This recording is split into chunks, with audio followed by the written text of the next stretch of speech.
There's a financial mistake that costs people more than any bad investment, any market crash, or any overpriced purchase, and almost nobody sees it happening because it doesn't feel like a mistake at all. It feels comfortable. It feels safe. It feels like nothing. The mistake is waiting. Today I'll show you the hidden cost of, "I'll do it later." Why time is one of the most valuable assets you own, why waiting is never actually neutral, and why the price of delay is invisible in the moment, but enormous over a lifetime. Let's start with the belief that lets this mistake hide in plain sight, the idea that delaying a financial decision doesn't really cost anything. You'll start saving later. You'll start investing later. You'll plan for retirement later. You'll protect your financial future later. And in the moment, putting it off feels harmless, like you're not losing anything, just pressing pause. But here's the truth that changes everything. Time is one of the few financial assets that cannot be recovered once it's lost. You can earn back lost money. You can never earn back lost time. And that makes waiting one of the most expensive things you can do, precisely because it feels like you're doing nothing at all. Here's the trap in how we think about it. Most people focus entirely on the cost of taking action, the money it takes to start saving, the effort to set up an account, the discomfort of changing a habit. Very few people ever consider the cost of inaction. Because doing nothing feels comfortable and free, people postpone the important decisions and tell themselves they'll simply catch up later. But the reality is that lost time is far harder to recover than lost money, and "I'll catch up later" quietly becomes the most expensive sentence in personal finance. Let me walk you through how this actually plays out, because it's a story almost everyone lives. When people are young, they feel like they have all the time in the world. So they tell themselves, "I'll start saving later. I'll start investing later. I'll think about retirement later." And then life happens. Marriage, children, a mortgage, unexpected expenses, responsibilities pile up, the years go by faster than anyone expects, and one day a lot of people reach midlife and realize they still haven't started. At that point, catching up becomes much, much harder. Not because they lacked good intentions, but because they waited too long to begin. The challenge was never a lack of intention, it was the waiting itself. Now let me show you exactly what that waiting costs, with a real comparison, because numbers make the invisible visible. Picture two people. Person A starts saving $3,600 a year, about $300 a month, at age 25, and keeps it up for just 7 years, stopping at age 31. After that, they never add another dollar. They just let what they saved sit and grow. Person B does nothing in their 20s, then starts saving that same $3,600 a year at age 32, and keeps going every single year all the way to age 48, 17 straight years of contributions. Look at what each person put in. Person A, who started early, contributed a total of about $25,200 and then stopped completely. Person B, who waited, contributed a total of about $61,200, more than double what Person A put in over far more years. So Person B should be way ahead, right? They contributed 2.5 times as much money. But here's the stunning part. By age 48, Person A, the early starter who put in less than half as much has accumulated roughly $128,000, and Person B, who contributed more than double, has accumulated roughly $131,000. After putting in nearly $36,000 more than Person A, Person B is barely ahead. They spent an extra $36,000 of their own money just to almost catch up to the person who started 7 years earlier and quit. Sit with that, because it's the entire video in one example. Person A got nearly the same result with less than half the contributions for one reason and one reason only: time. The 7 extra years their money had to grow did the work that Person B had to try to replicate with thousands of extra dollars. The early starter wasn't smarter, didn't earn more, and didn't contribute more. They simply started sooner, and time did the heavy lifting. This is why time is often more valuable than the size of your contribution. The dollars you invest early are worth far more than the dollars you invest late, because they have so many more years to grow. The goal here isn't to teach you complex investment math. The goal is to make one thing impossible to unsee. Every year you wait has a hidden price tag, and that price is the growth you permanently give up. The greatest cost of waiting isn't the money you don't save today. It's the future growth and the opportunities you lose forever. growth that the years would have created for you if only you'd given them something to work with.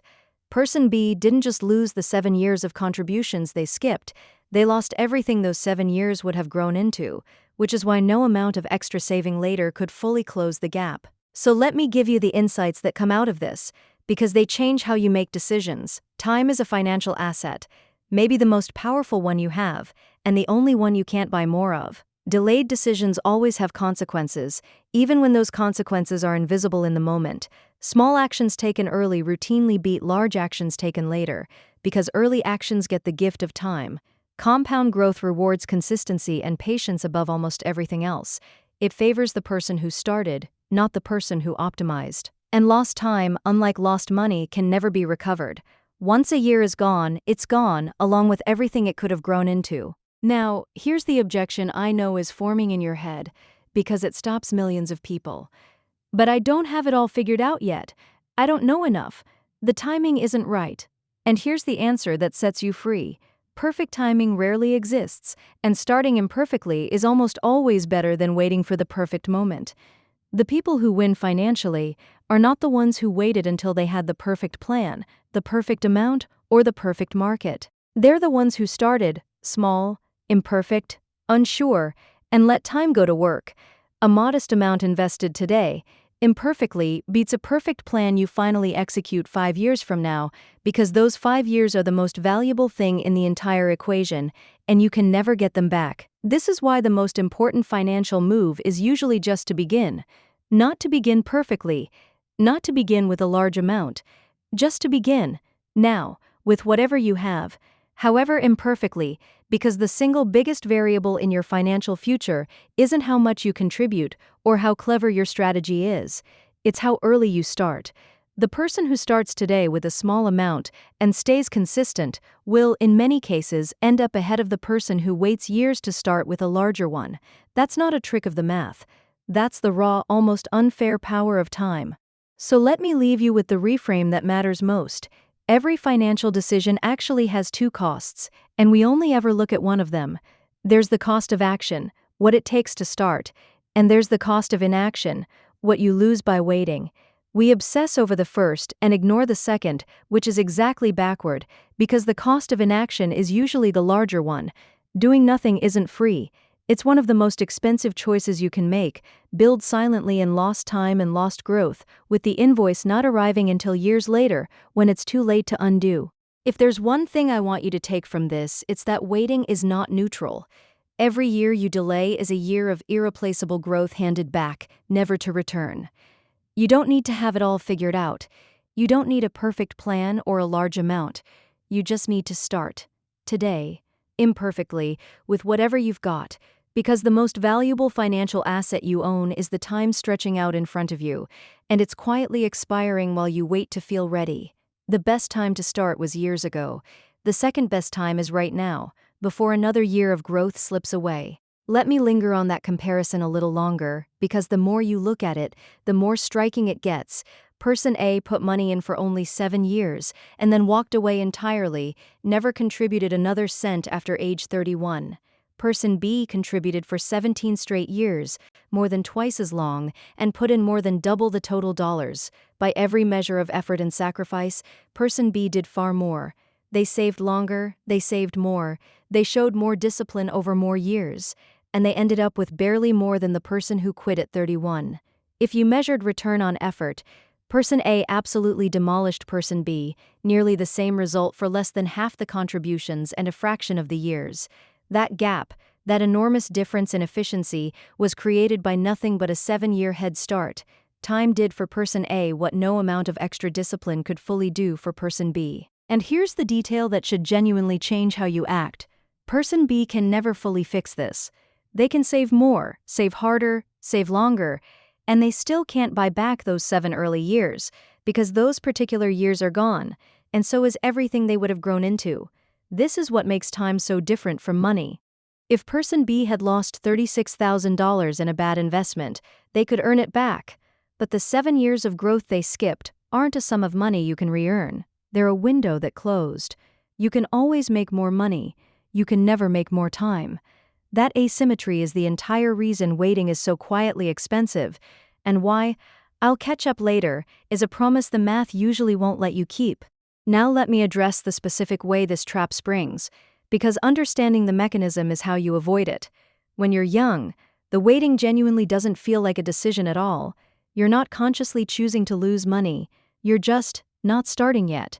There's no pain, no obvious cost, nothing flashing red. And then life fills in around the gap: marriage, children, a mortgage, the car that needs replacing, the 1,000 legitimate real expenses that make "I'll start next year" feel reasonable every single year. The years don't announce themselves as they pass, they just quietly accumulate, until one day you're staring at midlife realizing the head start you assumed you'd always have is simply gone. The tragedy isn't that these people made a dramatic mistake, it's that they made the most comfortable choice available, doing nothing, over and over, and comfort compounded into a cost. This is why I want to reframe the entire idea of starting. Most people treat starting as something you do once you're ready, once you have enough money, enough knowledge, enough certainty, the right moment. But the lesson of person A and person B is that readiness was never the point. The early years were the point. Person A wasn't more ready than person B. They almost certainly knew less, had less, and were more unsure because they were younger when they began. They just started anyway, imperfectly, and let time carry the weight. Waiting until you feel ready is in practice just a sophisticated way of waiting, and waiting is the expensive thing. The person who starts at 25 with a small, imperfect, uncertain amount beats the person who waits until 35 to start with a confident, optimized plan, almost every time, for one reason: they gave time, more time. So let me put the two costs side by side one final way, because it's the whole video. Every financial decision carries a cost of action and a cost of inaction, and we are wired to feel only the first. The cost of action is loud and immediate: the money you set aside, the habit you change, the comfort you give up. The cost of inaction is silent and delayed: the growth you never see, the opportunities that quietly expire, the head start you'll never get back. We avoid the loud, visible cost and walk straight into the silent, larger one, congratulating ourselves the whole way for being careful. But doing nothing was never free. It was the most expensive choice on the menu, with the bill simply mailed to a later version of you who can no longer do anything about it. So tell me honestly, what's the one financial decision you've been telling yourself you'll get to later? Name it in the comments, because the people who name it out loud are the ones who finally start. If this made the hidden cost of waiting impossible to unsee, hit like so it reaches someone who still believes they have all the time in the world. And subscribe, because next time we're getting into the psychological reason you can't stop spending, and exactly how to fix it for good.